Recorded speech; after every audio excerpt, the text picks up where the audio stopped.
The Senior Football Development Officer for Swindon Town joins me now, Shane Hewlett. Thank you for joining me today. We're here today, particularly for what we've just seen, is two under-15 and under-16 teams playing for the Swindon Town and the community team. What were your thoughts on the games? Yeah, so we've played Norwich today, and they've obviously had a long distance to travel since 7 o'clock this morning. But yeah, they two good games and two good victories. My under-15s have won 3-1, but we had to work really hard for it. They were a good side, and we had to come back from one down as well. Absolutely, yeah, hard work, but it's all part of a feast of football really that's happening for the Swindon Town in the community programme for this week. Do you want to tell us a bit more about that? Well, it all started this morning here at 9 o'clock.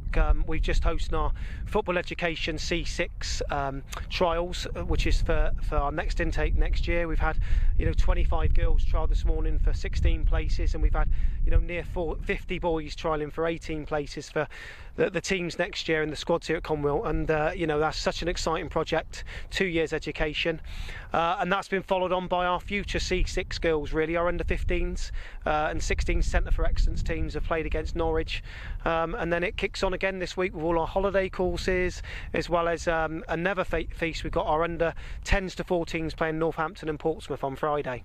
Fantastic. Well, you said there that for both genders there, you've actually got more people coming to try and trial than you need. So how pleasing is that to see such a demand? I think it's really pleasing. We started recruiting pretty early, but we're fortunate in the fact that we've got a real successful girls programme here, and they're going to be feeding through into our female education programme within Commonwealth C6. The same with the boys. People know that we're not actually promising these players to be professional footballers, but we're promising that we're going to give them the best education, a magnificent education programme that's the only tied programme to a professional football club in the county, and hopefully help them achieve their aspirations, be it in the workplace, education, or in football. So as we know, such a small percentage of players actually make it in the pro game. So how important is what you guys are doing, which is actually offering an alternative pathway while still allowing these people to play the sport they love?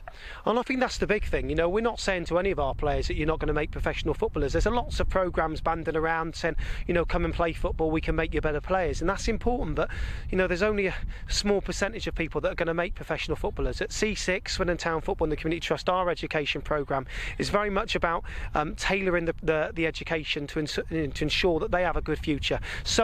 We've got a girl that wants to be a lawyer. We've got boys and girls that want to go to higher education, be it in the big universities, and this, along with their passion for football, will hopefully keep them in the game for many years to come.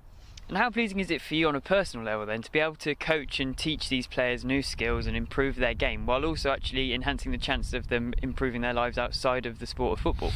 I think it's the most important thing. When you work for football in the Community Trust, that's pretty much what it's all about. Our straplines, where people matters, and and that really is none more evident than today. We've got nearly over 120 students, players, all playing football this morning at a really high standard, and it is important to us that we've had a lot of these participants that have been here today. We've known since they've been 5 or 6 years old. We owe it to them and their parents to make sure that we give them the best education, and I don't think they can get better than here at Commonwealth with us. Certainly, and so when I got here today, what impressed me was obviously the amount of children that are here, but also the amount of parents and the kind of community feel that were on the sidelines today. How important is it for you to promote that? Yeah, I think it's really good. We've got a really supportive group of parents. We've got children and players that are passionate about what they do. Our girls here in the programme, right the way from our 10s up to our under 16s, they're extremely passionate about the game. And this week we've got our under 9 starting, our youngest girls.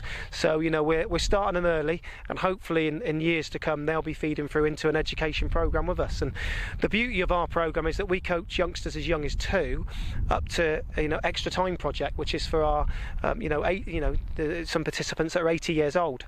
Wow, so how pleasing is it to have that really clear and visible pathway now?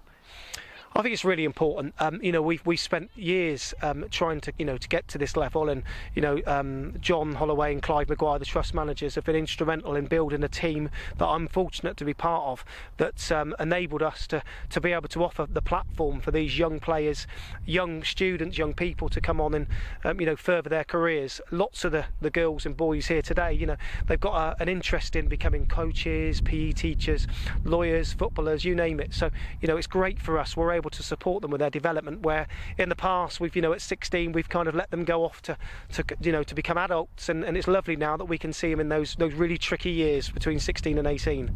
Lucky you, hitting the tricky years. Yeah. So aside from what's happening this week, what's the future for football in the community? What have you got going on? There's so much going on. Obviously our advanced centres for boys next year, we tailor that from under 7s right the way through next year to under 16s. Our girls centre for excellence go from strength to strength. 5 of our teams are off to Sweden to play in the Gothia Cup. 3 girls teams, 2 boys teams. We've got 1 our under 13s off to Barcelona to play this year. We've got a thriving disability programme. It's just fantastic really that we're able to cater for everybody, and even a programme called Football Fans and Training for our football fans that want to lose weight.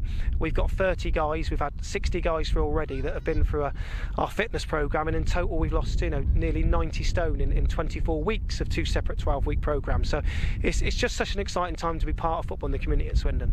Sounds fantastic, Shane. Thanks for finding time to talk to me. You sound certainly busy. Thanks very much. Cheers.